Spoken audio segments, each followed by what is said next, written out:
आपल्या शास्त्रामध्ये असा उल्लेख आहे वास्तू पुरुषांबद्दल की जो व्यक्ती वास्तू शांती नाही करणार त्या घराची किंवा त्या वास्तूची, तो व्यक्ती त्या वास्तू पुरुषाचा आहार बनतो. इनफॅक्ट तुम्हाला उपाय म्हणून सांगते की ज्या कोणाला शक्य नाही आहे काहीच उपाय करणं, तर त्याने दरवाजावर दिवा नित्यनियमाने लावावा, रांगोळी काढावी. आपल्या शास्त्रामध्ये रांगोळी ही ॲक्च्युली जी आपण आत्ता रांगोळी वापरतो ती नाही सांगितली, तर ती खरं तर तांदळाच्या पिठाची म्हणजे तांदळाच्या रव्याची रांगोळी सांगितली. आणि ते केल्यानंतर हळदी कुंकुमाची बोटं लावा आणि ते केल्यावर तिथे तुमची विश सांगा की मी आत्ता ह्या कामासाठी घरातून बाहेर जाणार आहे, मला प्लीज हेल्प कर माझं हे काम व्हायला. अनुभव घ्या आणि मला कळवा. आपल्या घरामध्ये कोणाच्या घरामध्ये मृत्यू होतो, मग त्यांच्या पूर्वजांचे आपण फोटोज लावतो, त्याची काही दिशा वगैरे वास्तुशास्त्रानुसार ठरलेली आहे का, की नाही आपलं हे इथे वॉचेबल आहे तर इथे लावूया असं केलं तरी चालतं? The moment we left this earth म्हणजे पृथ्वी सोडली की तो ऑरा बदलतो आणि हे सायंटिफिक प्रूव्ह झालेलं आहे. ओके. त्याच्यामुळे मी माझ्या कोणत्याही क्लायंटला हे कधीच सजेस्ट करत नाही की गेलेल्या पूर्वजांचे फोटो घरात ठेवावेत. कसे की मी मगाशी म्हटलं की एक पांढरं शुभ्र नवीन धोतर आणायचं,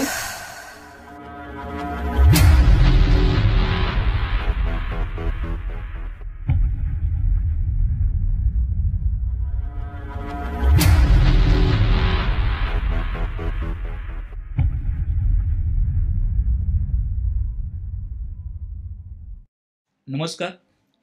क्रिएटिव्ह लाईन्स प्रोडक्शन्स निर्मित मराठी उद्योजकांचा पॉडकास्ट स्वराज्य उद्योजकांचं मध्ये मी रोहित सुर्वे आपल्या सगळ्यांचं स्वागत करतोय.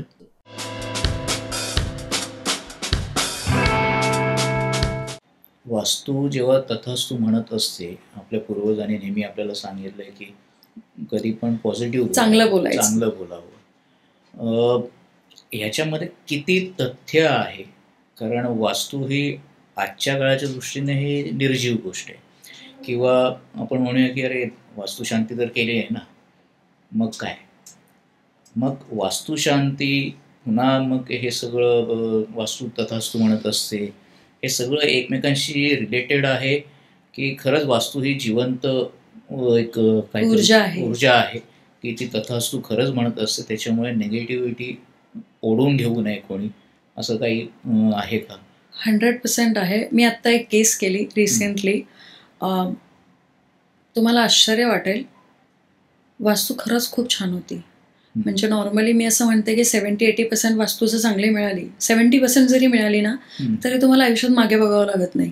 ओके, ठीक आहे. म्हणजे ती 60%च्या आसपास वास्तू होती, परंतु त्या घरामध्ये असणाऱ्या व्यक्तिमत्वांचं, एकमेकांचा रोष, एकमेकांची भांडणं आणि इतके वाईट शब्दांची ऊर्जा अशी झाली होती की त्या घरातला एक मोठा मुलगा जो अक्षरशः वाया गेलेला आहे. अक्षरशः. मग त्यांना मी विचारलं की इथे काय, तर म्हणतो मॅडम मी ये सुनताही नाही आहे. आई महाराष्ट्रीयन आहे त्यांची. म्हणतो मॅडम तो ऐकतच नाही. का, तर ते ह्या घटना घडत आहेत. मग तो पुन्हा शिवीगाळ किंवा वाईट अपशब्द हे बोलणं. बरं, नुसती वास्तू तथास्तु नाही म्हणत आहे, कारण ती घटना पुन्हा पुन्हा तीच घडते. म्हणजे तो असं म्हणतोय की मी हे करणारच नाही आणि खरंच तसं घडतंय. आई म्हणते की आता काय करायचं, सोल्युशन कसं काढायचं, कुठे जाऊ, कोणाला भेटू, स्वामी काहीतरी मार्ग द्या. मग ते कुठून तरी मला कनेक्ट होतं आणि काहीतरी करतं. तर हे दोन्ही गोष्टी एकमेकांना पूरक आहेत बघा. तो जे बोलतोय तेही घडतंय, ती जे बोलते तिलाही मार्ग मिळतोय. पण अल्टिमेटली ही जी ऊर्जा असते बघा, ऊर्जा ही स्पंदनाने अनुभवता येते. आता तुम्हाला मी जर विचारलं हवा आहे का, नाही, दिसत नाही. आहे एक्झिस्टन्स आहे. श्वास घेतो आपण, हो, दाखवा बरं. व्हिज्युअली नाही दाखवू शकत, पण म्हणजे आहे कशावरून, फील करतो. करेक्ट. मी मगाशी म्हटलं तसं अनुभूतीचं शास्त्र आहे. वास्तू ही आपल्या ऊर्जेनं नुरूप त्या क्रिया घडवत असते. तुम्हाला चांगले विचार देणं, चांगले आचार देणं, चांगली संगत आसपास आणून देणं. तुम्ही जर काही उपाय केले असतील, काही केले नसतील, किंवा तुम्ही तुमचं जप साधना वाढवलेली असेल, तर तुमच्या आयुष्यात खरंच अशा काही घटना घडतात की तुम्ही सहज त्याच्यातून बाहेर पडता. इतके वास्तू तथास्तूचे अनुभव येतात. छोट्या छोट्या घटना असतात पण त्या घडतात आणि तो अनुभव येतो. कारण बघा एखादी ऊर्जा आता कशी तथास्तु म्हणते ह्याचं जर उदाहरण द्यायचं झालं तर एखादं नाव राम, राम हे नाव राम राम राम राम राम राम राम मरा मरा मरा मरा पण होतं ना. वाल्याचा वाल्मिकी होऊ शकतो इतकी ताकद वास्तूत आहे. ते पण तर एका ठिकाणी बसून जप करत होते ना. वसती इथं वास्तू. एखादी वस्तू ज्याच्या आधाराने राहते ती त्याची वास्तू बनते. हा माईक ह्या पर्टिक्युलर जागेच्या आधाराने उभा आहे, याची ही वास्तू आहे. ह्या टेबलची वास्तू खालची तेवढा भाग आहे, ह्या बिल्डिंगची वास्तू तेवढा भाग आहे. म्हणजे आमच्या शास्त्रामध्ये आपल्याला जे शिकवलंय, आजोबा वास्तू, वडील वास्तू, चाइल्ड वास्तू, या 3 वस्तूंमध्ये काम होतं. आणि हे प्रखर अनुभवायला येतं. काय असतं ते? म्हणजे तुमची सोसायटी ही तुमची आजोबा वास्तू, तुमची बिल्डिंग ही तुमची वडील वास्तू, आणि तुमची रूम, तुमचा फ्लॅट ही तुमची चाइल्ड वास्तू. ओके. म्हणजे जसं एखाद्या मुलाचा जन्म झाल्यानंतर त्याची कॉर्ड कट होणं गरजेचं आहे, तोपर्यंत त्याला स्वतःचं अस्तित्व नसतं, बरोबर की नाही? समजा मी असं म्हटलं की माझं मूल आहे, मी 9 महिने सांभाळलंय, मला माझ्याच बरोबर ठेवायचंय, तर पॉसिबल नाही. काही अवधीनंतर आयदर नाश होईल किंवा ते संपून जाईल. ते ऍक्टिव्ह नाही होणार. पण मी तिथे माझ्या मनावर दुःख ठेवून ती मी नाळ कापते, कट करते आणि त्याला एक वेगळं अस्तित्व देते, तेव्हा त्याचा जन्म होतो. त्याला स्वतःचं एक अस्तित्व, आयडेंटिटी मिळते. ही तुमचा फ्लॅट. मी वडील वास्तू, आई वडील, आजोबा वास्तू. अशा प्रकारे वास्तूच्या क्रिया घडत असतात. आणि प्रत्येक ऊर्जेचं आदान प्रदान करण्याची जी क्रिया घडते ते म्हणजे तथास्तु. म्हणजे तुम्ही म्हणाल तसे हो, तथ अस्तु, तथास्तु. तथ तुम्ही म्हणाल तसं, अस्तु म्हणजे हो, तथास्तु. ओके. आता आपल्या नॉर्मल कुटुंबामध्ये वास्तुशास्त्राबद्दल एकच कॉमन गोष्ट आहे की मी घर घेतलं, गणेश पूजन किंवा वास्तुशांती केली आणि मी राहायला लागलो. आता इथे असा प्रश्न आहे की वास्तुशांती ही वेगळी आहे का नंतर येणारे प्रॉब्लेम्स आणि त्याच्यावरचे रेमेडीज हे वेगळे? म्हणजे वास्तुशांती केल्यानंतर काय फरक पडतो? आणि समजा एखाद्याने वास्तुशांती केली आहे पण कालांतराने त्याला काहीतरी प्रॉब्लेम यायला लागले, तर मग त्याने वास्तुशांतीकडे काय म्हणून बघावं? वास्तुशांती का करावी ह्याचा ॲक्च्युली मी एक व्हिडिओ बनवलेला आहे, माझ्या चॅनलला आहे. खूप मोठा आहे कथा ती. मी तुम्हाला इतकं नक्की सांगेल की आपल्या शास्त्रामध्ये असा उल्लेख आहे वास्तुपुरुषांबद्दल की जो व्यक्ती वास्तुशांती नाही करणार त्या घराची किंवा त्या वास्तूची, तो व्यक्ती त्या वास्तुपुरुषाचा आहार बनतो. इतकी महत्त्वाची वास्तुशांती. म्हणजे वास्तुशांती केली नसेल तर त्या घरात जातकाने राहायला जाऊ नये. त्याचे अनुभवाने परिणाम दिसतात. आणि वास्तुशांती हा एक वेगळा विषय आणि रेमेडी हा एक वेगळा विषय. पण मग जे लोक गणेश पूजन करून कॅरी फॉरवर्ड करतात, वास्तुशांती करत नाहीत किंवा विसरून जातात, मग काय फरक? अनुभव येतात ना त्यांना. बघा, गणेश पूजन करून घरात राहायला जाणं ही आजच्या काळाची गरज आहे. कारण आपल्याकडे खूप खूप गोष्टींना बघावं लागतं. पण अशा वेळेस गणेश पूजन करताना बऱ्याचदा संकल्प सोडतात गुरुजी किंवा जातकाला विचारून सोडला जातो की बाबा मी 1 वर्षाच्या आत, 2 वर्षाच्या, 3 वर्षाच्या आत वास्तुशांती करेल. तर तो जो काही संकल्प असेल त्याच्यात वास्तुशांती करणं गरजेचं आहे. अन्यथा मग वास्तुपुरुषाचे अनुभव येतात. ओके. मग आता वास्तुपुरुष ही टर्म तर ग्रामीण भागामध्ये जास्ती प्रचलित आहे. शहरामध्ये पण एक्झिस्ट करते ही गोष्ट? 100%. म्हणजे वास्तुशांती जेव्हा आम्ही करतो, म्हणजे मी जेव्हा वास्तुशांती परफॉर्म करते, मी आणि माझी टीम, तर त्याच्यामध्ये वास्तुपुरुषांची स्थापना करताना ती फक्त वास्तुशांतीच्या दिवशीच करायची असते. इतर वेळेस तुम्ही करू शकत नाही, हा नियम आहे. म्हणजे तुम्हाला वास्तुपुरुषांची स्थापना करायची आहे तर तुम्हाला वास्तुशांती करायचीच आहे. असं होत नाहीच की वास्तुशांती केली आहे आणि वास्तुपुरुषांची स्थापना नाही झाली, असं होत नाही. पण बऱ्याचदा तुम्ही वास्तूची काही कामं केली, आपल्याकडे वास्तुशांती करण्याचे बरेच प्रकार सांगितलेत. भूमिपूजन, भूमी घेतल्यानंतर, खणल्यानंतर, त्याच्यावर पहिला पाया चढल्यानंतर पण वास्तुशांती, असे बरेच प्रकार आहेत. ते प्रॅक्टिकली आत्ता शक्य नाही आहेत, परंतु वास्तुशांती ज्यावेळेस होते त्यावेळेस वास्तुपुरुष निक्षेप झालाच पाहिजे. निक्षेप म्हणजे त्यांची स्थापना झालीच पाहिजे. कारण वास्तुशांती केली आणि तुम्ही जर वास्तुपुरुषांचा निक्षेप नाही केलात तर ती वास्तुशांती गृहीत धरली जात नाही. त्याच्यामुळे त्यांच्याबरोबर मग वास्तुशांती, वास्तुपुरुष, समुद्री शेवाळं, वाळू, त्यांचं आसन, 9 ग्रहांची 9 रत्न, ओरिजिनल रत्न, काही गोष्टी असतात त्यांच्याबरोबर स्थापन करायच्या. सोन्याची, चांदीची किंवा तांब्याची तार, या सगळ्यांची स्थापना करून वास्तुपुरुषांची स्थापना करावी लागते. आणि ती केली की त्याला परिपूर्णता येते.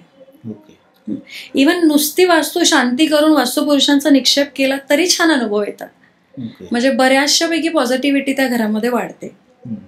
असं आता आपल्याकडे याचं सर्वसाधारणपणे काय होतं की आपल्या नॉर्मल कुटुंबामध्ये वास्तू आपण घेतो, जसं मगाशी म्हटलं एक कुटुंब आहे, काहींना चांगले अनुभव, काहींना वाईट अनुभव येतात. पण असं कधी होऊ शकतं का की जसं तुम्ही म्हणाल की संकल्प सोडला असेल आणि ते पूर्ण नाही झाले, काहीतरी कारण असेल किंवा विसरले असेल तर मग त्याचे नेगेटिव्ह परिणाम कुठल्या एंडपर्यंत जाऊ शकतात? असं ॲक्च्युली सांगता नाही येणार, पण हे नक्की सांगेल की जातकाला हे अनुभवायला लागतं. मग जातकाला हे आपसूक समजतं की काहीतरी बिघडलंय, काहीतरी चुकतंय, आणि मग जातक आपसूक ह्या सगळ्या गोष्टींकडे वळून मग ते करतात. हा माझा अनुभव आहे आतापर्यंतचा. पण अनुभव येतात हे निश्चित. हो हो हो. कारण बघा, ऊर्जा आदान प्रदान जेव्हा होते, ऊर्जा जेव्हा बघा तुम्ही बघाल ना तर ऊर्जेची रूप आहेत. वास्तू ही एक ऊर्जा आहे, ज्योतिष ही पण एक ऊर्जा आहे, अंकाची स्वतःची ऊर्जा आहे, लोलक विद्येची स्वतःची ऊर्जा आहे, माझ्या शरीराची एक वेगळी ऊर्जा आहे, तुमच्या शरीराची वेगळी, ह्या माईकची वेगळी ऊर्जा आहे, पडद्यांची वेगळी ऊर्जा आहे. प्रत्येकाची आपली एक ऊर्जा असते. ती ऊर्जा वेगवेगळ्या आकारामध्ये स्वतःचं रूप बदलत असते. मग हे एकमेकांना पूरक कशी ठरेल ही ऊर्जा, ह्याचं अलाइनमेंट करणं इज इक्वल टू वास्तुशास्त्र किंवा इतर शास्त्र म्हणू शकतो. आता ज्योतिषशास्त्रामध्ये जसं तुम्ही म्हणालात की कुंडली बघून आपण वास्तू ठरवू शकतो की योग्य की नाही. पण जे आता हे झालं, जे विकत घेत आहेत, जे मालक होणार आहेत त्यांच्याबद्दल, जे लोक भाडे तत्वावरती जाऊन राहतात त्यांच्यासाठी काय हे सोल्युशन आहे? त्यांनी पण या सगळ्या गोष्टी बघितल्या पाहिजेत की, कारण मूळ मालकाने समजा वास्तू बघून नीट केलेली आहे, तर मग जे भाडे तत्वावरती तिथे गेलेत तर त्यांना ती पॉझिटिव्ह एनर्जी मिळेल? हो, मिळते ना. मगाशीचं जे मी एक्झाम्पल दिलं होतं की ते ह्याच्यातच होतं की भाडेकरू जरी असेल तरी तिथे राहणार तुम्ही आहात. मग अशा वेळेस एक पॉझिटिव्ह वास्तू आहे तर त्याचे दोघांनाही फायदे होतात. 50% तुम्हाला होणार कारण तुम्ही त्याच्यामध्ये आता अस्तित्वाला आहात, आणि 50% जो मेन जातक आहे, जो ओनर आहे, त्याला होणार. मग तो भले US बसलेला असू देत, रिझल्ट येणार. म्हणजे बेसिकली एनर्जी, सगळं हे एनर्जीचाच खेळ आहे किंवा एनर्जीचंच तत्व आहे. ॲज अ ज्योतिष म्हणून प्रत्येकाची दृष्टी वेगळी असते बघायची. म्हणजे एखाद्या जातकाने मला प्रश्न विचारला तर त्याने मला प्रश्न विचारला, मी त्याच्याशी संबंधित बघताना त्या पत्रिकेमध्ये असं काहीतरी घटना घडते, हे रिअल आहे, हे माझ्या बाबतीत कैक वेळा झालंय, अजूनही होतं, की मला जर ह्या प्रश्नाचं उत्तर नाही द्यायचं तर माझं लक्ष त्या घरावर जात नाही. जेवढं ज्योतिषशास्त्राला किंवा नियतीला जेवढं समोरच्या व्यक्तीपर्यंत पोचवायचंय मला तेवढंच दिसतं. ही ऍक्च्युली कलियुगातल्या मानवासाठीचा आशीर्वाद होता. जर मला पटकन दिसताक्षणी कळलं असतं की अरे हा तर 2 तासात संपलं असतं, हे सांगू त्याचं कशाला, मी स्वतःची कुंडली बघून पण जज करू शकली असती. अर्थात मृत्यू किंवा बाकीच्या गोष्टी प्रेडिक्ट करता येतात पण त्या करायच्या नसतात. पण हे जर कळलं असतं तर किती हाहाकार झाला असता, कारण 100% सगळ्यांना सगळं सांगता आलं असतं. तर आपण शांततेने किंवा तो आनंद उपभोगू शकलो नसतो आयुष्याचा. बरोबर. आणि दुसरं की प्रत्येक ज्योतिषाला एक वेगळीच दृष्टी असते. म्हणजे तुम्हाला शिकवलंय कोणी, कसं शिकवलंय, काय शिकवलंय, त्यापेक्षा तुम्ही बघताना तुमचा अंतर्भूत भाव काय आहे, तुम्ही कोणत्या भावनेने बघताय, समोरच्याची कुंडली काय भावनेने बघताय, त्या भावनेनेच तुम्हाला ती कुंडली दिसते. आणि हा माझा कैक कुंडल्यांचा अनुभव आहे. अच्छा. मग तुम्ही बघताना कोणत्या भावाने बघता? बघा, मी तुम्हाला सांगू तर माझी जर्नी वास्तू क्लायंट टू वास्तू कन्सल्टंट झालेली आहे. त्याच्यामुळे क्लायंट म्हणून अंतर्भूत इथे काय भावना आहेत, काय चाललेलं असतं, कशी घालमेल होत असते, काय विचारू नको विचारू, ह्या सगळ्या ज्या भावना त्या सगळ्यातून मी आलेली आहे. त्यामुळे कदाचित समोरच्या बसलेल्या जातकाच्या नजरेतून, त्याच्या हावभावातून, त्याच्या प्रश्नांतून बरीच आयडिया येते. मग मी बऱ्याचदा एखाद्या प्रश्नाचं उत्तर एलॉबरेट करते, त्याला समजवते की ही घटना तुझ्याबरोबर का घडली आहे. आणि मी मगाशी जसं विश्वाचार्यांचं उदाहरण दिलं तसं ते मग रिलेट करून मला देता येतं की बाबा ही घटना अशी अशी आहे, सो तू ह्या घटनेला असं असं बघ, तुला लाभ होईल. मी अशा कितीतरी सासू सुनांच्या केसेस ह्याच्यातून सहज सोडवल्यात, सहज. आणि आता त्यांचं एक खरंच छान रिलेशन आहे. अर्थात त्याच्यानंतर मी कुंडलीचे काही उपाय त्यांना दिले, काही उपाय सांगून त्यांनी केले पण, आणि आज खूप छान रिलेशन आहे. आता इथे ज्योतिषशास्त्रामध्ये किंवा कुंडली वास्तूमध्ये सर्वात इम्पॉर्टंट रोल प्ले करतं कुंडली. कुंडली बनवायला जेव्हा आपण आपल्या घरात लहान मूल जन्माला येतं तेव्हा आपण जन्मवेळ वगैरे देतो. ती जन्मवेळ जी आहे ती मी असं ऐकलं की बराच डिफर करते, जर 1 मिनिटंसुद्धा पुढे मागे गेला तर ती जन्मवेळ जी आहे ती नक्की कुठली पकडावी? म्हणजे मूल पूर्णपणे बाहेर आल्यावरची पकडावी का ते जे नाळ कापली जाते ती पकडावी? आत्तापर्यंत सगळ्यात जो काही अनुभव आहे ती नाळ कापल्यानंतर मूल जेव्हा पहिला श्वास घेतं, कारण नाळ कापली की ते श्वास घ्यायला सुरू करतं. ओके. तर ती वेळ पकडावी, ती वेळ पकडली पाहिजे, मग ते केल फॉरवर्ड होतं. मग आता त्याच्यामध्ये जेव्हा तुम्ही ग्रहतारे वगैरे अभ्यास करता, कधी असं होतं की रिडिंग चुकीचे आले? जर तुम्ही लहान मुलांशी संबंधित प्रश्न असेल तर मी सांगेल की आपल्या शास्त्राचं असं सांगितलंय 5 वर्षापर्यंत मुलांची पत्रिका बघायची नसते.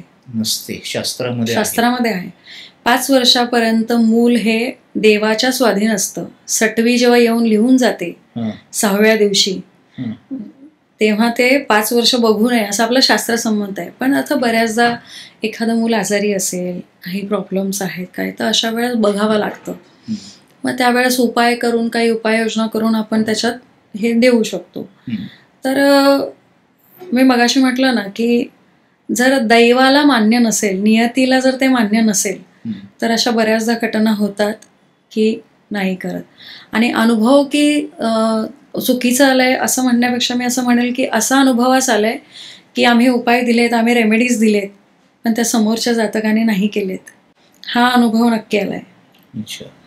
आता इथे वास्तू आणि कुंडली ह्या दोन्ही, आता जो सध्या खूप ट्रेंडिंग विषय आहे लग्न न जमण्याचा, ह्या दोन्ही गोष्टी ह्याच्यामध्ये कशा पद्धतीने रोल प्ले करतायत तुम्हाला असं वाटतं? खूप महत्त्वाचा रोल प्ले होतो. बघा, ॲज पर कुंडली तुमच्या लग्नांच्या ज्या काही दशानुसार वेळ आलेली असते त्यावेळेस त्या त्या पर्टिक्युलर पॅचमध्ये दशा आली की त्या दशेमध्ये लग्न होतात. शनी महाराजांची दशाबद्दल बोलायचं झालं तर अनुभवाने सांगते मी हे. शनी महाराजांच्या दशेत मी पाहिलंय, शनी महाराजांच्या दशेत वास्तू होते, तुम्हाला वास्तू देतातच शनी महाराज. शनी महाराजांच्या दशेत लग्न होतं, ते तुमचं लग्न करवतातच. आणि शनी महाराजांच्या दशेत तुम्हाला मुलगा देतातच ते, किंवा मूल देतातच.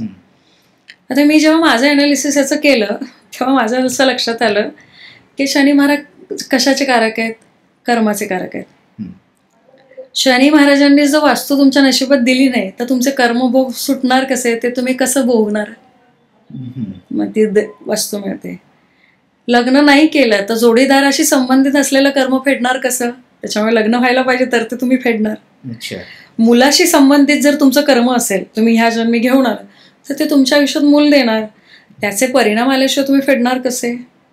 म्हणून शनी महाराजांच्या महादशेत असा अनुभव आहे की वस्तू होते, लग्न होतं आणि मुलंही होतं. सो मग ह्या घटना अशा घडतात. त्याच्यामुळे ज्योतिषशास्त्र आणि वास्तुशास्त्र, कुंडलीमध्ये डिले जर अपेक्षित असेल लग्नाचा काही, तर कुंडलीचे उपाय करून वास्तूचे उपाय केले तर परिणाम छान येतात. हां, माझा एक डोंबिवलीचे क्लायंट होते, आगरी क्लायंट आहेत ते. त्यांच्या मुलाचं लग्न होत नव्हतं. मी वास्तू केली होती, वास्तूचा एक छोटासा उपाय दिलेला, खूप छोटा. फक्त त्यांना सांगितलं की हा उपाय मात्र तुम्ही लग्न झालं की करायचा नाही, बंद करायचा. हा, कारण उपाय देऊन, कारण लग्न झालं की त्याची रिक्वायरमेंट झाली ना, म्हणजे मला एनर्जीसाठी ग्लुकोन-डी घ्यायचंय समजा, तर मला एनर्जी भरपूर आली तर मी ते पुन्हा पुन्हा घेत राहिली तर तसं झालं. आणि त्यांना जो 8 महिन्यात रिझल्ट आला आणि त्यांचं लग्न झालं. सो असे अनुभव येतात आणि खूप खूप आश्चर्यकारक अनुभव येतात कुंडली वास्तूचे. आता शनी महाराजांचा जो विषय आला, त्याचा वास्तूशी काही संबंध आहे की ज्योतिषशास्त्राशी संबंध आहे? नाही, सगळ्या ग्रहांचा वास्तू ज्योतिष दोघांशी संबंध आहे. प्रत्येक ग्रह वास्तूत पण आहे, प्रत्येक ग्रह ज्योतिषात पण आहे. त्याच्यामुळे ते एकमेकांना बरोबर सेट करत असतात. मी आत्ता उदाहरण दिलं तसं की तुम्हाला तुमच्या लाईफ पार्टनरशी संबंधित भोग भोगायचे आहेत, म्हणजे चांगले वाईट जे काय जरा, म्हणजे तुमच्या सप्तम स्थानाशी रिलेशन आलंच पाहिजे कुंडलीमध्ये. कुंडली सप्तम स्थानाशी रिलेशन जर येतंय तुमचं, तर पार्टनरशी संबंधित साऊथ वेस्ट ह्याच्याशी संबंधित प्रॉब्लेम आलेच पाहिजेत, किंवा काही चांगल्या घटना घडल्याच पाहिजेत, तर तुमच्या आयुष्यात त्या घटना घडणार. आता एक प्रचलित अशी एक टर्म आहे की वेळ आल्याशिवाय काय कुठली गोष्ट हाती लागत नाही किंवा होत नाही. हे नक्की कुठल्या टर्म्समध्ये बोललं जातं? ज्योतिषशास्त्राबद्दल बोललं, ज्योतिषशास्त्राला धरून आहे, कर्माला धरून आहे, का वास्तूशी निगडीत आहे? कर्मालाच धरून आहे. म्हणजे कसं की मी मगाशी कसं म्हटलं तुम्हाला की दिशा बदलली की दशा बदलते, आणि दशा बदलली की दिशा बदलते. म्हणजे तुमच्या आयुष्यात तुम्ही जर वास्तूमध्ये काही बदलाव केले तर आपसुक तुमच्या ज्या महादशेत जे जे काही लाभ हानी होणार आहे ती होणार. आणि समजा तुम्ही म्हणजे दशेमध्ये, म्हणजे तुमचे जी काही दशा चालू आहे त्या दशेमध्ये जर तुम्ही काही उपाय केलेत, काही केलेत, तर तुम्हाला तसे दिशेचे फायदे होतात.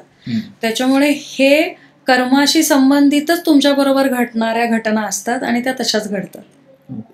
पण मग या ज्योतिषशास्त्रामध्ये नात्यांमध्ये जेव्हा रिफ्ट होतं तेव्हा त्याचं सोल्युशन कसं तुम्ही देऊ शकता, देता? मी माझी केस स्टडी सांगते तुम्हाला. 2020मध्ये नुकताच लॉकडाऊन लागला होता. मेजर लॉकडाऊन आपला जेव्हा सुरू झालेला मी एंडच्या आसपास नंतर, तेव्हा माझ्याकडे एक जातक आल्या होत्या. ज्योतिषशास्त्राचा अनुभव म्हणून सांगते की, आणि त्या आल्या होत्या तेव्हा त्यांचं असं म्हणणं होतं की म्हणजे I am just done with this man. मी आता ह्या माणसाबरोबर एक क्षणही राहू शकत नाही. This is how she said. आता मला काही झालं तरी वेगळंच व्हायचं आहे याच्यापासून, मला डिवोर्स द्यायचा आहे आणि मला तुम्ही सांगा की मी कशी लवकरात लवकर वेगळी होऊ शकते. आता हे त्यांचं ॲग्रेशन बघितल्यावर मी कुंडली बघितली, सगळं केलं. म्हटलं ठीक आहे, बरं लव्ह मॅरेज, ओके, 2 मुली पदरात. आता एक वास्तू कन्सल्टंट, ज्योतिष कन्सल्टंट किंवा कोणत्याही शास्त्राचा कन्सल्टंट, ॲक्च्युली ना आम्ही एक काउन्सिलर रोल आम्हाला प्ले करायचा असतो. रादर आम्ही प्रत्येकाने तो करायला पाहिजे. मी तर तो 200% प्रयत्न तोच करते. कारण मी मगाशी म्हटलं माझा समाजशास्त्राचा अभ्यास आहेच, म्हणजे मी शिक्षण माझं आहे, पण माझं बरंचसं वाचन सायकोलॉजिकल पण झालेलं आहे. माझा सायकोलॉजीचा अभ्यास आहे आणि त्याचा मला आत्ता खूप फायदा होतो. म्हणजे मला आत्ता कळतं की स्वामींनी मला या क्षेत्रात का आणलं. तर मी पत्रिका वगैरे बघितली, म्हटलं ठीक आहे, ओके, डन. तर मी म्हटलं की मी उपाय देणार. म्हटलं पण थोडा काळ सहन करावा लागेल. हां ठीक आहे, तुम्ही सांगाल तेवढं. तर मी म्हटलं साधारणतः 8-9 महिने अजून सहन करू शकता? तर हो म्हणाल्या ताई, तुम्ही सांगाल तर एवढं सहन केलं आहे तर अजून थोडं. म्हटलं व्हेरी गुड. पण म्हटलं मी दिलेला उपाय चुकवायचा नाही एकदाही. तर म्हणाल्या हो मी करेन. पण म्हटलं मी जो उपाय देते तो तुमच्या आणि माझ्याशिवाय तिसऱ्या स्वामींना माहिती, दुसरं कोणालाच नाही. ओके, ही पण अट होती. हां, मैत्रिणीला नाही, आईला नाही, बहिणीला नाही, भावाला नाही, कोणालाही नाही सांगायचा. उपायासाठी असतं की 99% मी हे ठेवते, कारण एनर्जी ड्रेन होते, नाही तर खूप अनुभव आहे. मग हो म्हणाल्या आणि मी त्यांना उपाय दिला, सगळं झालं. आणि काय त्यांचा परत काय मला फोन आला नाही आणि मीही काही पाहिलं नाही किंवा लक्षातही नाही माझ्या. आत्ता नोव्हेंबर 24ची गोष्ट सांगते. ही गोष्ट 2020ची घडलेली घटना. ते उपाय दिल्यानंतर त्या उपाय करतायत, रेग्युलर उपाय चालू आहे. आणि मी व्हॉट्सअपचे स्टेटस फार कमी बघते, तेवढा वेळ नसतो खरं तर, पण आपलं कधीतरी थोडंसं होतं आपण केक. आणि मी जस्ट स्वाईप करत होती and I found her status की we are welcoming new family member in our family, we bought a new car. आणि दोघे नवरा बायको, 2 मुलींचा छान फोटो विथ दॅट की दॅट सेलिब्रेशन.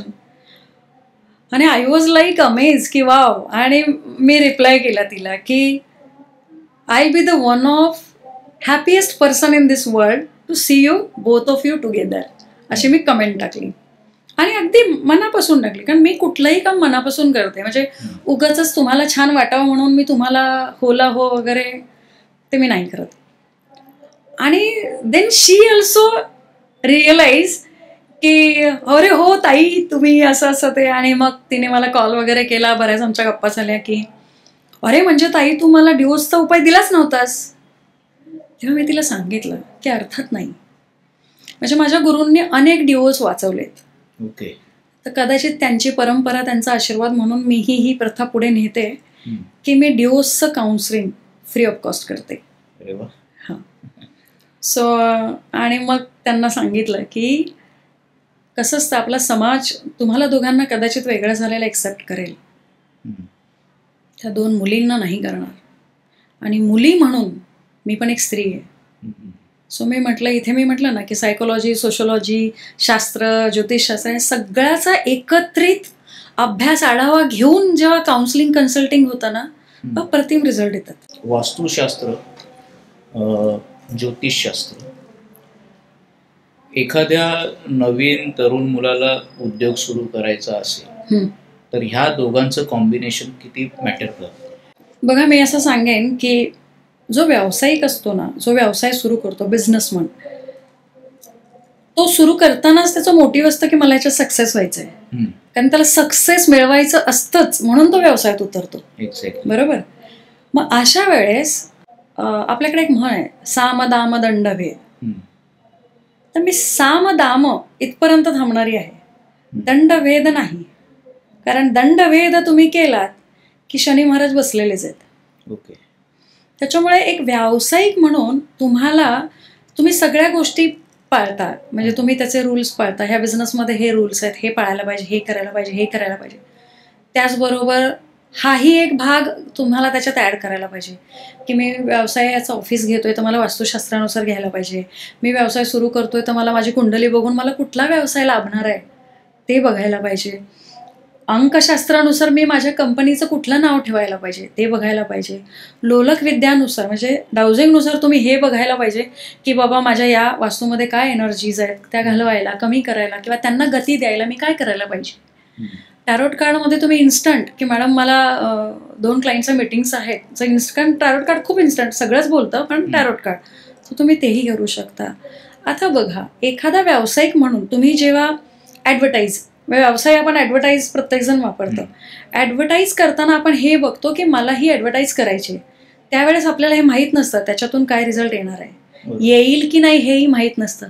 परंतु तरी सुद्धा आपण ॲडव्हर्टाइजमेंटवर खर्च करतो आणि हे करतो की आपण आपला व्यवसाय इतरांपर्यंत पोचावा. तसंच तुम्ही वास्तुशास्त्र, ज्योतिषशास्त्र किंवा इतर शास्त्र जे तुम्हाला वाटतात, स्पेशली वास्तू, ज्योतिष आणि अंकशास्त्र हे व्यावसायिकांना 1 नंबर रिझल्ट देतं. म्हणजे मी माझ्या कित्येक क्लायंटला दिलेले आहेत. तुम्ही ह्या तिन्ही शास्त्रांना एक ॲडिशनल टूल म्हणून जर वापरलं तर नुकसान काहीच नाही देणार आहे. ॲडव्हर्टाइजमेंटला जर आपण खर्च करतोय तर हा शास्त्राला एक जर खर्च केला तर this will be the advertise only, किंवा त्याच्या सदृश्य तुम्हाला तो ॲड करणार तुमच्या शास्त्रामध्ये, तुमच्या ह्या शास्त्राचा तुमच्या व्यवसायाला काहीतरी लाभ होणार. तर असा अनुभव येतो आणि हे खूप खूप जास्त पूरक ठरू शकतं. ओके. आता हे डाउजिंग जे तुम्ही म्हणताय ते काय आहे नक्की? बघा, डाउजिंग म्हणजे एक ऊर्जेचं शास्त्र आहे. याच्यातून ऊर्जा पाहिले जातात. पाणी शोधणं, निगेटिव्हिटी शोधणं, एखादी गोष्ट तुम्हाला लाभणार आहे नाही लाभणार आहे त्याचा शोध घेणं, ह्या गोष्टींचा रिझल्ट चेक करायला डाउजिंग लोलक विद्या खूप खूप सपोर्ट करते. म्हणजे माझा अनुभव सांगते तुम्हाला. एखादी ऊर्जा चेक करून झाली आणि तो लोलक जर खूप फिरत असेल तर मी त्याला सांगितलं की ठीक आहे बाबा, थांब आता, थांब, आपल्याला आता प्रश्न नाही विचारत, थांब. तर तो लोलक म्हणजे काय असं? ऍक्च्युली एक लोलक विद्या आहे, मी तुम्हाला पेंडुलम पेंडुलम लोलक, पेंडुलम इज अ लोलक. त्याला जर मी सांगितलं की थांब, आपण थांबूया sir, okay okay okay, relax relax relax, तर तो खरंच रिलॅक्स होतो आणि तो खरंच जागच्या जागी थांबतो. हा माझा अनुभव आहे. ओके. तो पेंडुलम तुमच्या बरोबर ऍक्च्युली कनेक्ट व्हावा लागतो आणि हा मी लाईव्ह कितीतरी वेळा अनुभव घेतलेला आहे. तर तो ऊर्जेसाठी खूप सुंदर हे होतं. आता वास्तूमध्ये डेथ होते तेव्हा काही जण म्हणतात की वास्तुदोष आहे म्हणून एखाद्याची डेथ झाली. तर हे खरंच असतं असं की वास्तुदोषामुळे कोणाची तरी डेथ होते की ते त्याचं आयुष्य तेवढं आहे? कमी जास्त होऊ शकतं, म्हणजे पुढे मागे होऊ शकतं, पण डेथ ही तर अटळ आहे, ते नाही होऊ शकत. पण हा की म्हणजे त्याचं आयुर्मर्यादा अजून 2 वर्ष 4 वर्ष वाढली असती किंवा काय, तर अशा गोष्टी होऊ शकतात, पण मृत्यू अटळ आहे. हा, हे नक्की होतं, हे मी अनुभवलेलं आहे की तुम्ही मुहूर्ताशिवाय जर एखाद्या वास्तूमध्ये प्रवेश करताय आणि ती जी घटिका आहे, ज्या घटिकेला तुम्ही त्या वास्तूच्या आतमध्ये एंटर करताय, तर त्याच्यानंतर येणाऱ्या अनुभवातला मृत्यू बऱ्याचदा हा अनपेक्षित असतो. अच्छा. माझ्या एका क्लायंटचा अनुभव तुम्हाला सांगते मी की 2020ला त्यांनी घर चेंज केलं, घरात राहायला आले, त्यांच्या वाईफचा मृत्यू झाला महिन्याभराच्या आत, 1 महिन्यात. आणि आत्ता 2025ला ते नवीन घरात शिफ्ट होणार होते. मुलगाने प्लॅन केलं की आपण आता जाऊ द्या, आणि शिफ्ट व्हायच्या 2 दिवस आधी त्यांच्या वडिलांचा त्याच घरात मृत्यू झाला. सो हा माझा लाईव्ह एक्सपिरियन्स पाहिला आहे मी खूप जवळून. असं का घडलं तेव्हा जर पाहिलं तर ज्या घटिकेला ते आतमध्ये त्या घरामध्ये एंट्री घेतली मुहूर्ताशिवाय, कारण ते न मानणारे व्यक्तिमत्व होतं. आता हे का सांगते की आम्हाला शास्त्रामध्ये असं सांगितलंय की विचारल्याशिवाय सांगायचं नाही.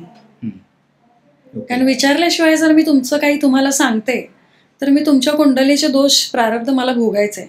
अच्छा. सगळ्याच बाबतीत. हे तर माझे अनेक अनुभव आहेत, म्हणजे माझ्या अनुभवाची एक शृंखला बनेल इतके अनुभव आहेत. तर ही घटना घडते, पण हा मृत्यू अटळ आहे, पुढे मागे होऊ शकतं. मुहूर्ताचा, आपण शास्त्राचा जर फायदा करून घेतला तर नक्कीच फायदा होतो.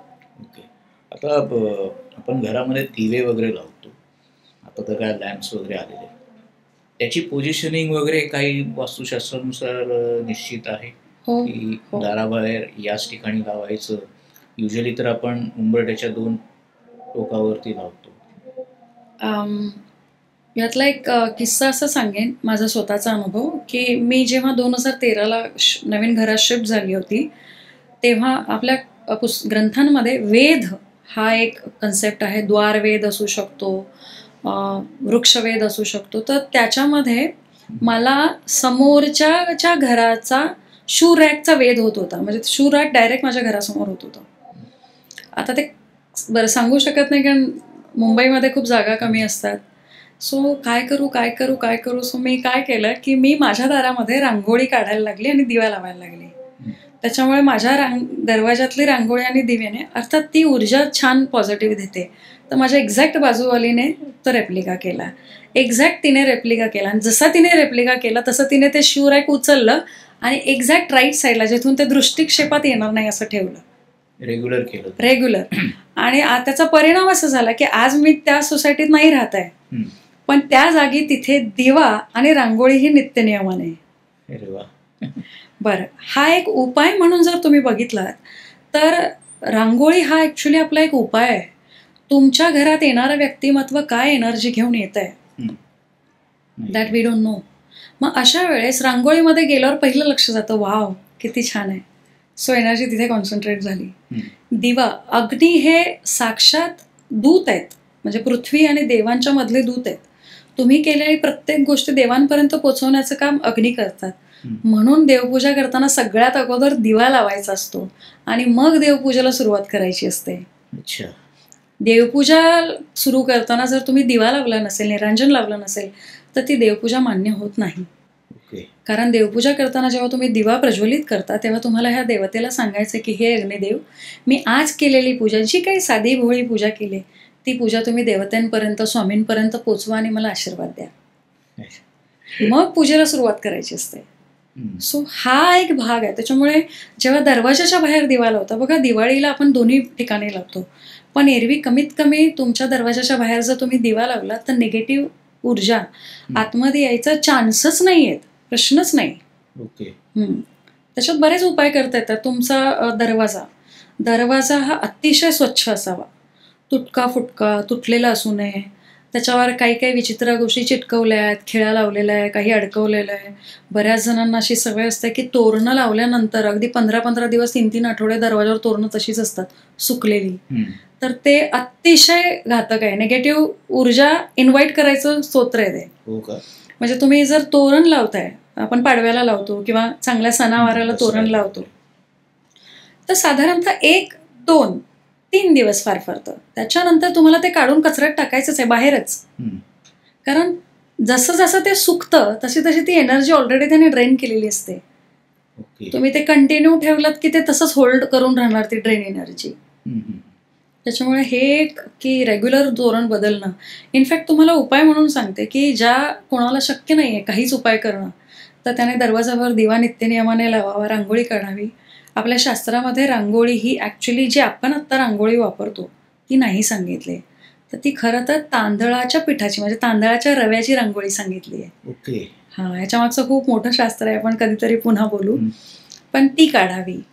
तर जेणेकरून काय की ज्या दृष्टिक्षेपात न येणाऱ्या ऊर्जा आहेत त्या ऊर्जांची पूर्तता तिथल्या तिथेच होते, त्या आतमध्ये येऊ नाही शकत. ओके.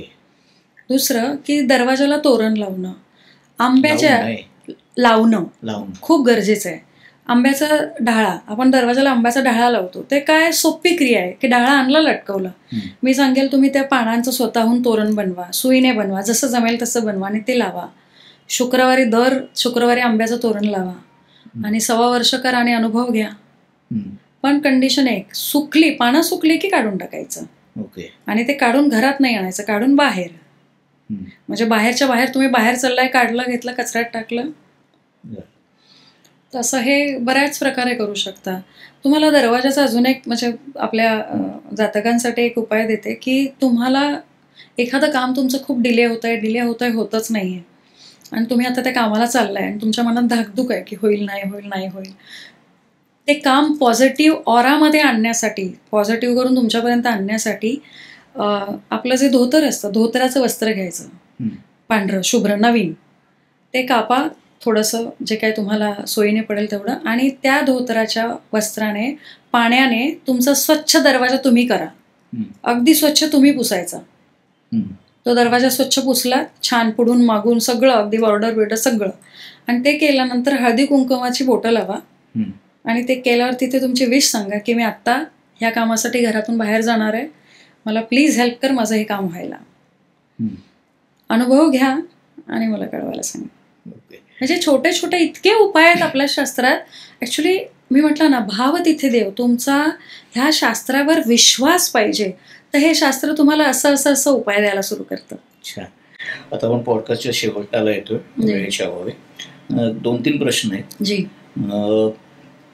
काय होतं, बऱ्याच जणांचं असं होतं की उद्योजक असतील किंवा सामान्य माणूस सुद्धा असेल, नोकरदार असेल, की त्यांच्या आयुष्यात सगळं बाकी गोष्टी चांगल्या चाललेल्या आहेत, बट आर्थिक गोष्ट जी आहे ती कुठेतरी अडचणीची ठरते, की पेमेंट लेट होतंय किंवा कोणाकडे त्यांनी दिले असतील तर त्याच्याकडनं येत नाहीये. तर हे कशाशी निगडीत आहे? ज्योतिषशास्त्रामध्ये तिथे एक प्रॉब्लेम असतो त्याच्या कुंडलीमध्ये, की त्याच्या वास्तूमध्ये तो दोष सुरू झालेला आहे, किंवा काय असतं ते? कलियुगामध्ये ॲक्च्युली आपण फार उशिरा घेतला प्रश्न असं मला वाटतं. सुरुवातच ह्या प्रश्नाने व्हायला हवी ती खरं तर. कारण कलियुगामध्ये एकमेव व्यक्ती कोणी असं मिळणार नाही आपल्याला की त्याला फायनान्सचा इश्यू किंवा इच्छा नाही आहे. म्हणजे कदाचित कमी असेल, प्रमाण पुढे मागे असू शकतं, पण प्रत्येकाला इच्छा आहे की मी एक फ्लरिश तिकडे जावं. आता पैशाचा संबंध जर घेतला ना, तर तुम्ही म्हणाला ज्योतिष, हो ज्योतिषाशी संबंधित आहेच, कारण इथे तुमचे संचित कर्म येतातच. आणि वास्तूशी संबंधित आहे, कारण ज्योतिषाप्रमाणेच तुम्हाला वास्तू मिळाली आहे, बरोबर. है ना. मग इथे आपल्याला काय उपाय करता येऊ शकतात, की एक तर तुम्ही शुक्रवारचं महालक्ष्मीचं स्तोत्र म्हणायला सुरू करा. स्पेशली श्री सूक्त 16 वेळा म्हणणं आणि नंतर लक्ष्मी सूक्त एकदा म्हणून त्याची फलश्रुती वाचणं. असं जर तुम्ही 51 शुक्रवार करताय, अप्रतिम रिझल्ट येतात. ओके. दुसरा एक उपाय असा करू शकता, की रामरक्षेमधला आपदामपहर्तारम दातारम सर्वसंपदाम लोकाभिराम श्रीरामम भूयो भूयो नमाम्याम हा मंत्र आहे. माझ्या चॅनलला मी तो दिलेला आहे अगदी प्रोनाऊन्सिएशन सहित. या मंत्राचा 11,000 जप जर संकल्पासहित केलात तर तुमची जी कुठली फायनान्सची इच्छा आहे ती पूर्ण झाल्याशिवाय राहत नाही. 11,000 जप वेळा. म्हणजे हा जो मंत्र आहे हा संकल्प घ्यायचा, तुम्हाला जमेल तसा घ्या. तुमच्या देवाघरासमोर बसा, निवांतपणे बसा. बसायला आसन कंपल्सरी आहे. वेळ तीच हवी, जागा तीच हवी.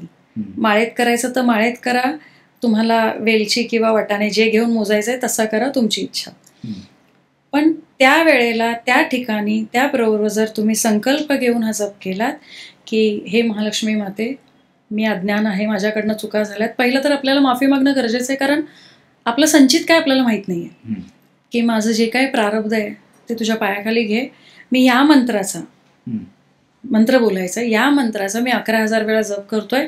माझे हे पैसे अडकलेत किंवा माझ्याकडे पैसे टिकत नाही आहेत, राहत नाही आहेत, येत नाही आहेत, जी काही संकल्पना आहे.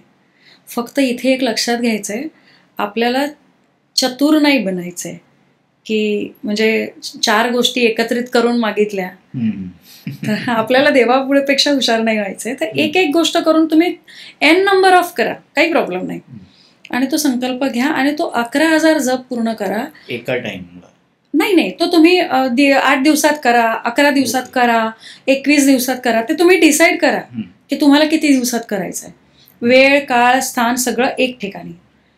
हे करत असताना तुमच्या मंदिरात जर रामरक्षा यंत्र असेल तर अप्रतिम, नसेल तर तुमच्या देवात म्हणजे बाळकृष्ण असतो, त्यांना एक तुळशी दल व्हा, फूल व्हा, जे तुम्हाला शक्य आहे ते व्हा, प्रसाद चढवा आणि ते करा. अप्रतिम रिझल्ट आहेत. या पॉडकास्टच्या इथे खूप कमेंट येतील अनुभव आल्यावर, इतकं मी नक्की सांगेन तुम्हाला. छान. आता मंत्र वगैरे तर असतातच, प्रत्येक रेमेडीमध्ये एक मंत्र असेल.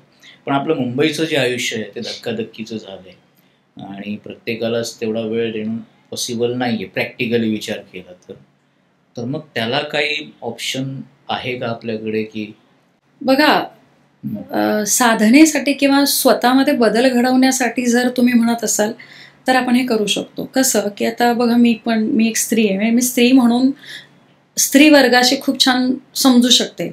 म्हणजे मी सकाळी उठलं की माझ्या डोक्यात चक्र फिरतात की बाई येणार, तिला काय द्यायचं आहे, भाजी काय बनवायची वगैरे वगैरे इत्यंभूत रात्री झोपेपर्यंत. आता अशा ह्याच्यात मी म्हणेन की मी 4 तास किंवा 1 तास बसेन आणि मी जप करेन, तर हे प्रॅक्टिकली खूप खूप इम्पॉसिबल होतं. स्पेशली जॉब करणाऱ्या व्यक्तींना तर होतच होतं. मग अशा वेळेस आहे ना, तुम्ही देवतेला समर्पित व्हा आणि देवतेला सांगा की मी जिथे आहे, जशी आहे तसा जप करेन. आता त्याचे पर्सेंटेज म्हणजे आपण जर रुपयांमध्ये मोजलं तर समजा मी देवतेसमोर बसून, माझ्या देवातल्या घरात समोर बसून जर जप केला तर मला त्याचा 100 रुपये रिझल्ट येणार असं गृहीत धरलं. मी जेवण बनवताना केलं तर कदाचित 25 रुपये येईल, भांडी घासताना केला तरी 25च येईल, झाडू मारताना, लादी पुसताना केला तरी 25 रुपये येईल, बसून मला नाही करता येत सोफ्यावर बसून केला तरी 25 रुपये येईल, पण काही ना काहीतरी येईल. बरोबर. एका ठिकाणी बसून 100 रुपयाचा रिझल्ट येतोय, 4 कामं करून जर 25-25 करून 100 रुपयाचा रिझल्ट येतोय, रिझल्ट येणार.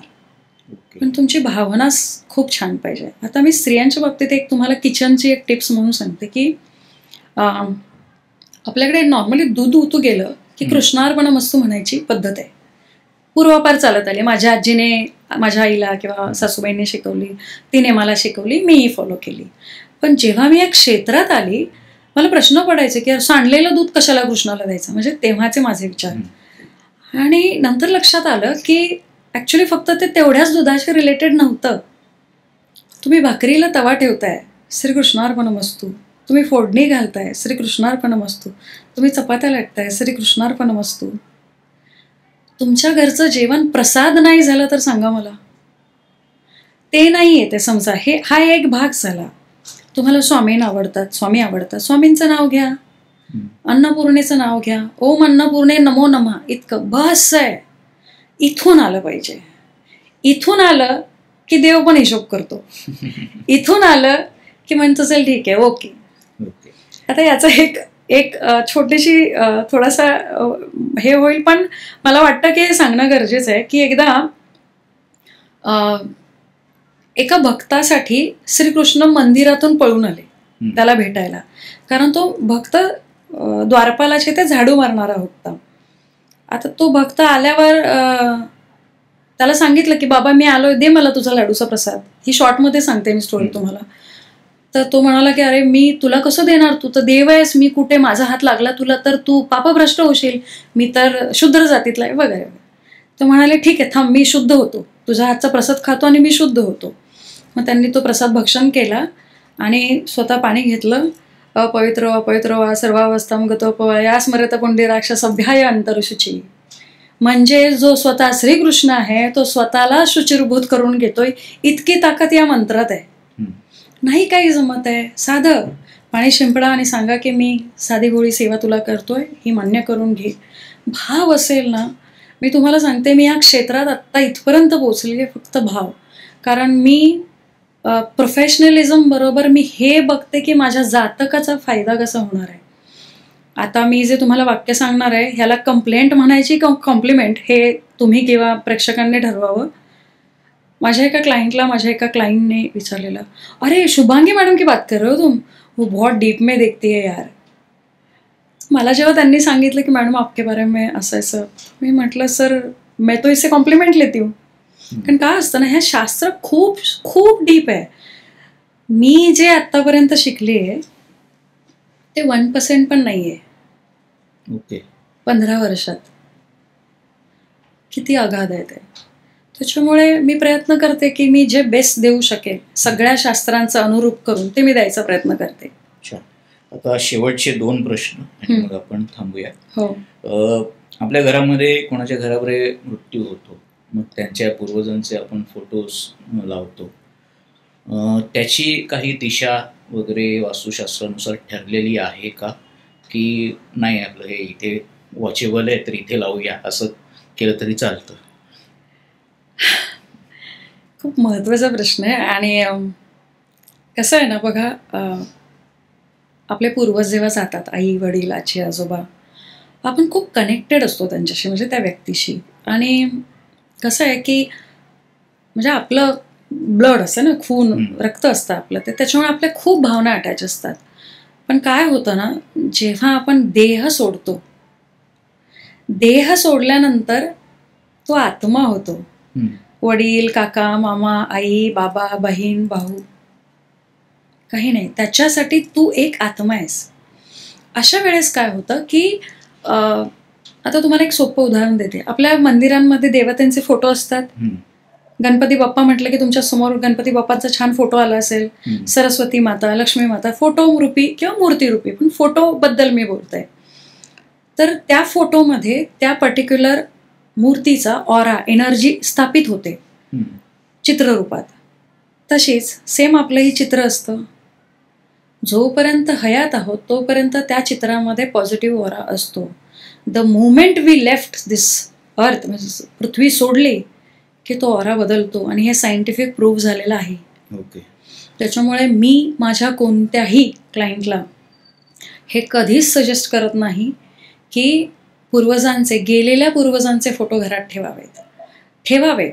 कसे की मी मगाशी म्हटलं की एक पांढरा शुभ्र नवीन धोतर आणायचं, त्या धोतरामध्ये तो फोटो 4 पदरी धोतर करून तो फोटो त्यामध्ये रॅप करून ठेवायचा.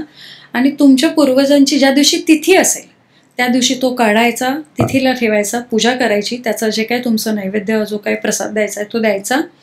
तिथी झाली की पुन्हा पॅक पांढऱ्या रंगाच्या पिशवीमध्ये ठेवून तो दक्षिण दिशेच्या कपाटावरती ठेवायचा.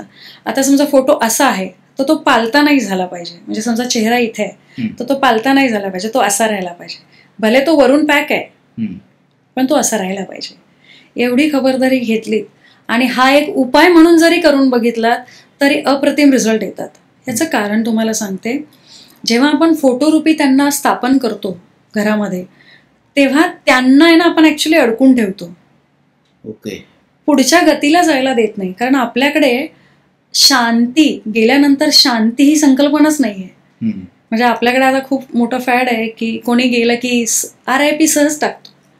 We are not in rest in peace. आपण हे म्हणतो की त्या आत्म्याला सद्गती प्राप्त हो. गती म्हणजे पुढचा जन्म किंवा पुढची जी काही तुमची संकल्पना करून किंवा तुमच्या कर्माने तुम्हाला जी काही नेक्स्ट लेवल मिळालेली असेल ती. त्यामुळे मृत्यू झाल्यानंतर तुम्ही RIP लिहिताय तरी तुम्ही एक तुमचं कर्म वाढवताय. ओके. येस.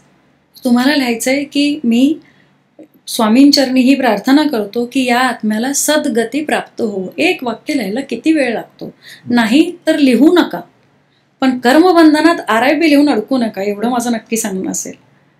त्याच्यामुळे पितरांचे फोटो खरंच उघड्यावर घरात ठेवू नका. त्याने आपण त्यांना अडकून ठेवतो कारण त्यांना असं वाटतं की अरे मी ह्याला हवाय, म्हणजे मी हवाय, मग तो परत तो आत्मा इथे घुटमळत राहतो. त्याच्याऐवजी तुम्ही ते ठेवलं, तिथीनुसार ठेवलं की तो पुढच्या मार्गाला क्रमप्राप्त होतो. त्याच्यामुळे ते ठेवू नये असं मला वाटतं. जे लोक घर घेण्याच्या विचारामध्ये आहेत पण ते सक्सेस होत नाहीये, तर पण त्यांना आता म्हणजे आपल्या मुंबईमध्ये भाडेतत्वावरती राहून राहून कधीतरी आपल्याला एक इच्छा होते की आता आपलं स्वतःचं घर असावं, पण ते सक्सेसफुल होत नाही किंवा डिले होतं. तर अशा लोकांना तुम्ही काय सल्ला द्याल की ज्याच्यामुळे त्यांची ही इच्छा पूर्ण व्हावी? बघा, भूमीचा कारक भौम म्हणजे मंगळ आहे आणि मंगळाधिपती जर म्हणायला गेलं तर त्याचे मालक गणेश बाप्पा आहेत, म्हणजे गणपती बाप्पा आहे. खूप सोपा उपाय देते मी की तुमची इच्छा आहे घर व्हावं, ही किती काळ लागेल, कालावधी लागेल हे मी सांगू शकणार नाही कारण ते पुन्हा तुमच्या कुंडलीवर डिपेंड करतं. परंतु हा उपाय काम सुरू करतो हे मात्र नक्की 200%. गणपती बाप्पाच्या मंदिरात जायचं, एक लाल फूल, मसूर डाळ, एक खोबऱ्याची वाटी, गूळ, केमिकलवाला नसावा, म्हणजे मी प्रिफर करते केमिकलवाला नसावा, जो नॅचरल असेल तो गूळ, एक लाल वस्त्र. वस्त्रामध्ये तुम्ही काहीही द्या, बाप्पाला तुम्ही छान शॉल देऊ शकता, एखादा रुमाल देऊ शकता, पण तो लाल असावा, ब्लाऊज पीस ठेवू शकता, जी काय तुमची इच्छा असेल. या सगळ्याबरोबर एक लाल फूल, दुर्वा आणि लाल कलरची मिठाई. ती नाही जमली तर जिलेबी ठेवा कारण ती लाल कलरमध्ये येते, गुलाबजाम ठेवू शकता. या वस्तू क्वांटिटी किती घ्यायची, डाळ किती घ्यायची, खोबरं किती घ्यायचं, गूळ किती, हे ज्याचं त्याने ठरवावं इच्छेनुसार. कारण मी म्हटलं ना, इथून आलं पाहिजे. ते ठेवताना जर भावाला अरे बापरे हे कोणाला जाणार आहे, तर संपलं, तिथे रिझल्ट 0. जेव्हा तुम्ही ते बाप्पाच्या चरणी अर्पण करताय तेव्हा ही विश करा की बाप्पा माझं घर नाही होत आहे, मला तुमची मदत हवी आहे, मला घर करायला मदत करा, मला या दिवशी या ठिकाणीपर्यंत असं घर पाहिजे, क्रिस्टल क्लिअर. आणि ते बाप्पाच्या चरणी अर्पण करा. मी मगाशी म्हटलं तसं कालावधी मी नाही सांगू शकणार कारण तो व्हेरी करणार पर्सन टू पर्सन, पण त्याचा रिझल्ट दिसायला सुरू होणार म्हणजे होणार. 21 मंगळवार झाले की तुम्हाला रिझल्ट दिसायला सुरू होतात. तर आता आपण पॉडकास्ट थांबूया कारण बराच वेळ आपण चर्चा केली आहे. प्रेक्षकांना एवढंच सांगायचं आहे की जे काही आता माहिती आता शुभांगी मॅडमनी दिली आहे, काही रेमेडीज सांगितलेत, काही उपाय सांगितलेत, ते करून पहा. तुम्हाला काय अनुभव येत आहेत ते कमेंटमध्ये टाका. सोबतच तुमच्याकडे कोणाचा प्रॉब्लेममध्ये असेल तर त्यांना हा व्हिडिओ नक्की शेअर करा.